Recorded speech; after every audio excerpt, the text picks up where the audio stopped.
तो दोस्तों आज का लेक्चर हमारा जो है चक्रवृद्धि ब्याज पर ये लास्ट लेक्चर है। तो यहाँ हम कुछ अब प्रश्न कर रहे हैं। सबसे पहले जो प्रश्न है वो है 2 वर्ष में साधारण ब्याज तथा चक्रवृद्धि ब्याज का अंतर जो है वो 15 रुपये 36 पैसे है तथा 2 वर्ष का साधारण ब्याज जो है वो 384 रुपये है। तो दर पता करें। तो दोस्तों ये हमने पहले फार्मूला लिखा था कि जब अंतर दिया है साधारण और मिश्रित का तो हम अंतर के लिए एक फार्मूला लेकर आए थे, ये P इंटू R बटा 100 का स्क्वायर। जो P है मूलधन है और R रेट है, दर है। तो जहाँ अंतर हमको दिया हुआ है, अंतर हमको दिया है, ये किसके बराबर दिया अंतर, दोनों का अंतर जो है 15 रुपये 36 पैसे है। तो जहाँ हम क्या करेंगे, ये अंतर यहाँ हम P को R लिख देते हैं, हम इसको PRR बटे 100 इंटू 100 इसको लिख देंगे 1536। तो जहाँ हम PR की वैल्यू निकाल लेते हैं, PR किसके बराबर हो गया, ये हो जाएगा ये। अब हमको दिया है साधारण ब्याज 2 वर्ष का। तो साधारण ब्याज के लिए हमारे पास क्या फॉर्मूला था, जो साधारण ब्याज है उसके लिए हमारे पास फार्मूला था PRT बटे 100। तो जहाँ हमको इंटरेस्ट जो है वो दिया हुआ है, 2 वर्ष का इंटरेस्ट कितना है 384। तो यहाँ पर जो T है वो कितना दिया हुआ है, T हमको दिया हुआ है 2। तो जहाँ हम PR की वैल्यू जो है वो निकाल देते हैं। तो जैसे जाके हो जाएगा मल्टीप्लाई 2 0 और 2 से हम इसको डिवाइड कर देंगे, 1 दूना दूना 9 18 2 4 और जो हमारे पास PR की वैल्यू आ जाएगी। अब हम क्या करते हैं, इन दोनों को दिस डिवाइड बाई दिस, जब हम इसको डिवाइड करेंगे PRR को हम डिवाइड कर देते हैं ये PR से, तो हमारे पास क्या आ जाएगा, PR क्या है ये। तो यहाँ हम इसको पूरा पूरा काट देंगे और इसको इससे पूरा पूरा काटेंगे, ये 8 बार कटेगा। तो ये जो हमारा आंसर है वो आ जाएगा 8 वर्ष। जो R है ये आ जाएगा हमारा 8%। तो अब ले रहे हैं हम नेक्स्ट क्वेश्चन।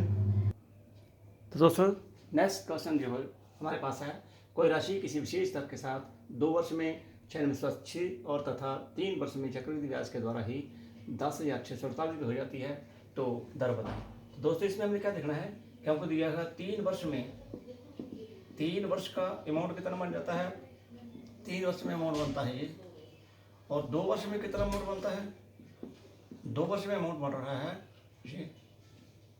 तो दोस्तों जब हम ये माइनस करेंगे तो ये हमारा आ जाएगा 1 वर्ष का ब्याज। तो 1 वर्ष का ब्याज हमारे पास यहाँ से आ जाएगा ये आ जाएगा 968, 1 वर्ष का ब्याज। तो दोस्तों अब हम निकाल सकते हैं, दर निकालनी है। दर निकालने के लिए हम क्या करेंगे, दर किसकी, सिंपल इंटरेस्ट बटे 100 बटे मूलधन, मूलधन यही बनेगा तीसरे साल के लिए। इस मूलधन पर ये 1 वर्ष का ब्याज है। तो जहाँ मूलधन क्या लिखेंगे हम 968.80 और मल्टीप्लाइड बाई जहाँ समय 1 वर्ष का। तो ये समय से काट देंगे, 960 से काट देंगे, तो हमारा जो आंसर है वो आ जाएगा 10%। 2 वर्ष में राशि इतनी होती है और 3 वर्ष में ये हो जाती है। जब हम इनको घटा देंगे तो ये हमारा 1 वर्ष का साधारण ब्याज आएगा 968। तो कितने पर, इस मूलधन पर। तो यहाँ हम R निकालेंगे, सिंपल इंटरेस्ट गुणा 100 बटे मूलधन गुणा समय। तो समय हमारे पास 1 वर्ष है, तो इसको काट के सिंपलीफाई करके हमारा जवाब कितना आएगा 10%। तो अब हम ले रहे हैं नेक्स्ट क्वेश्चन। तो दोस्तों इस क्वेश्चन में क्या है, 1 वर्ष के बाद किसी राशि और तथा उसी राशि का मिश्र धन का दोनों का अनुपात 10:12 हो जाता है, तो दर बताएं। ये राशि तथा मिश्रित ब्याज, राशि E और मिश्रित ब्याज इसका होता है मिश्रित धन E, दोनों का अंतर कितना जाता है, दोनों का अनुपात 10:12 है। ये P है और ये A। तो यहाँ हम लिख देंगे, अगर हमारे पास पी दिया हुआ है 10, तो ए कितना है 12 है, इसका मतलब इंटरेस्ट कितना होगा 2 होगा। तो समय में कितना दिया हुआ है, समय दिया हुआ 1 वर्ष, 1 वर्ष। तो यहाँ से हम निकाल देंगे दर, दर किसके बराबर होगा, सिंपल इंटरेस्ट गुने 100 बटे मूलधन गुने समय 1 वर्ष। तो इसका हम इसे काटेंगे, तो ये जो हमारा आंसर है वो आ रहेगा 20%। धर्म हमको पता करना था, 1 वर्ष के बाद कोई राशि तथा उसके मिश्र धन का अनुपात हो जाता है 10:12। धर प्रतिशत हमें निकालनी है, तो ये हमारे पास यहाँ से ये पी है, मूलधन है, ये अमाउंट है, दोनों का अंतर होगा वो होगा सिंपल इंटरेस्ट। टी हमारे पास 1 वर्ष है, यहाँ से हम आर निकाल देंगे, सिंपल इंटरेस्ट गुणा 100 बटे मूल गुणा 1 काट के इसको। तो ये हमारा आंसर आ जाएगा, जहाँ पर दर जो है वो आ गई 20%। तो दोस्तों ये आज का हमारा लास्ट वीडियो था मिश्रित ब्याज पर, चक्रवृद्धि ब्याज पर।